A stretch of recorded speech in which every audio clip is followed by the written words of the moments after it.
local talents produce content with a global market in mind? Is that the way forward? I mean, where are we right now in terms of content, the quality of content? Well, I just came back from Korea actually last week, and we were at the Asian Animation Summit. It's actually a pitching session for our content creators to meet up with broadcasters and potential co-producers. And this is directly about content. I think one of the things that Ngai mentioned is exposure. And there were companies from Thailand, Korea, Malaysia, Australia, and China. So the main big groups that were coming, we had 6 projects that went, so what we saw is that we had varying levels of content. You know, some really early stage, trying to figure out what they want to do and they want to have, and so we're giving them opportunities. But we really have some companies who have really a lot of experience in the markets. They've been around for 10 years. They know they've been to all the different sort of animation and TV markets and have built relationships and understand sort of what it needs for their content to sell. These elements are really about universal values. You know, at the end of the day, a father with a son, you know, a daughter with their mother, those are still universal values. Still, people can understand that. It's just the context of where it is in, and sort of the you also need to understand also which, as Dato said, which target markets you're working with, which broadcasters. So if it's a Disney, they would probably look at, you know, more safe, moral content. If you're looking at somebody like Cartoon Network, they're looking for the wacky, you know, crazy Tom and Jerry sort of stuff. So even then, you have to skew your content and be able to understand how you want to create that content specific for that market that you want to be. And this can only happen when you have the exposure and understanding of the global content market. We have really great businesses that are making great content. What happens here is that you have to understand how to deal with people outside of your home. And this is a thing that a lot of the creative talent that we run into locally and even other parts of the world, if you do not know what is let's say, what are the cultural norms, what are the way people conduct business with each other, you get sidelined. And so a lot of this comes down to, you make great content, you're an amazing artist, filmmaker, game maker, but you don't have the business side down. And that's where a lot of people get sidelined, because they don't have the business acumen that is required to go and create these deals. Because deal making is an art in itself. And that is something that I think a lot of people forget. They're like, okay, well, I'm creative. It's like, yeah, but you also have to be creative in business and bring those two pieces together, or else you won't get your deal. So which is why collaboration is really, really important as a currency in the next century, the next years. Yeah. The idea is that we're not trying to compromise their artist's integrity in their work, but in having someone else who understands the business side of things. Yeah. Well, the same content can be written or can be skinned 100,000 ways. So how do you skin it so that the language is the same? I'm going to into a specific studio and we talk the same language. I'm going to a specific market, and okay, I understand that you champion universal values. So how do I see my content and tell you that it does have that, and this is the angle that you could look at it? So those things are a completely different skill set, which we then now need to develop and sort of like have artists, the creative industry, collaborate more with the business side of things. Do you see that convergence there, Dato? Yeah, Business and I arts? believe so. We are going to talk about it as the next step, what we call as licensing. Because you, as mentioned, you may be the most creative director coming out with you know, with a product, but and you can screen it on the main TV channels and so on. But there are a lot of money, and the guideline is that you make twice more money by licensing out your product. Now, how do you do that? You can start by having a cartoon character and then making a T-shirt. That's the first thing that people do. Getting to know, getting to find out who is the best T-shirt maker. And then you got to look at how to pay them, check the quality, and then get them in, distribute them. Where do you distribute them? And then how do you monitor the retail markets? You know, all these are not within your skill set because you are good in producing the character.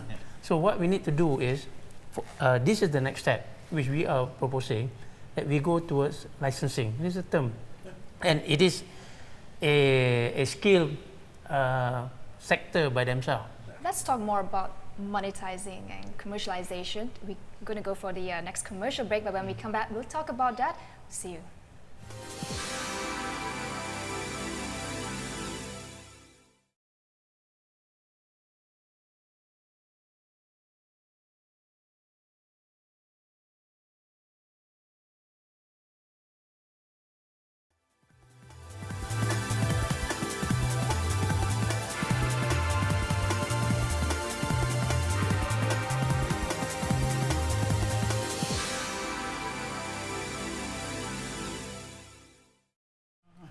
Welcome back to the 12th Merdeka Award Roundtable. Now let's talk about monetizing from the creative industries, right? I mean, at the end of the day, it's a business to ensure sustainability and viability of a sector. This is what I'm not sure I quite agree with. You know, there's a lot of value that's coming up from the creative industry, and money is not the only thing. It's not the only thing, but it's important to ensure the sustainability as a for his career. It will happen. So for me, if you believe in capitalism, if you believe in the forces of the market, it's going to happen because it's the most rational thing to do.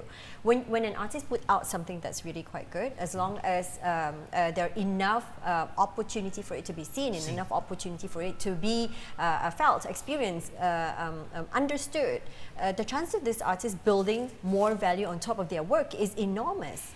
And it is really quite Do you see that happening in intangible. performing arts right For now? sure, for sure. I think performing arts is the basis of all things creative, really, because it's you don't need money to start doing it at all. It's you put a box and you stand on a box. Heck, without the box, you could still already perform. So the idea really is in looking at what the creative industry is putting forth on top of money, the value, and we need to start giving tangibility to stuff that are what we call today intangible, because really identity building, value creation, new ideas before it can become something like the 10 years of Upin and Ipin. Before that, in this 10 years is a really long time. How do we ensure this 10 years build up of each one of the artists is sufficient? Those things need to be looked at, and not immediately as, okay, this is year one. How long before you can make money again? Year five. Okay, How long again? To be fair, but to be That's fair, what I mean. right. And okay, so here's the thing. I can agree with you on the fact that the intangibles of creativity isn't just making money. I do agree with you on that. But I do also agree with the fact that there are other things outside of performing arts that require large groups of people that have to sustain themselves. They got computers to buy, they have facilities to rent. And unfortunately, you know, hope doesn't feed us. And that's the one part that we have to be able to create stuff for them, because in the end of the day, they need to have some form of sustainability. I'm not saying they have to be rich, and I'm not saying they have to ball and go crazy and get cars. I'm not saying that either. Be rich. All Why I'm not? saying is basically like this. It's nice to, you know, buy a nasi lemak and be able to eat at night. That's the thing that I'm looking at, and I think this is the part where when we build our creative companies, one of the biggest issues we run into, at least I've seen this with our local industry, is that they spend so much time on the creative aspect of it, they totally neglect the business side of it, and then they wonder why the company went out of business. Or even worse, they didn't even do the administration part of it. And that's the saddest thing, is that our enthusiasm for running our creativity cannot overshadow the seriousness of the business that we need to do, agree. right? We need both, I and agree. step by step. So, but the point that I'm trying to actually really make here is how the market is looking at it. Now, in the same case that you were saying just now, where you say that, oh, what about a creative outfit? You know, and they're really, really focusing on the creative work, but they forget to look at the business side of things. So the business side of things now is what? Is efficiency.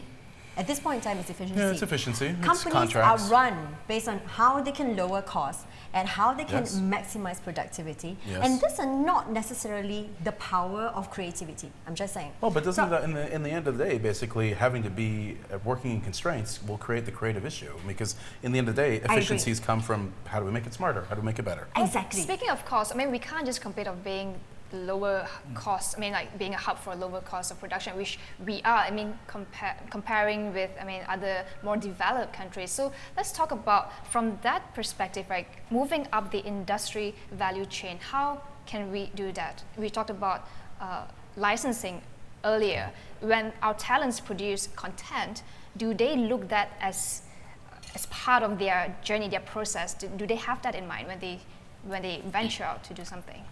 I think we got to break down into two parts.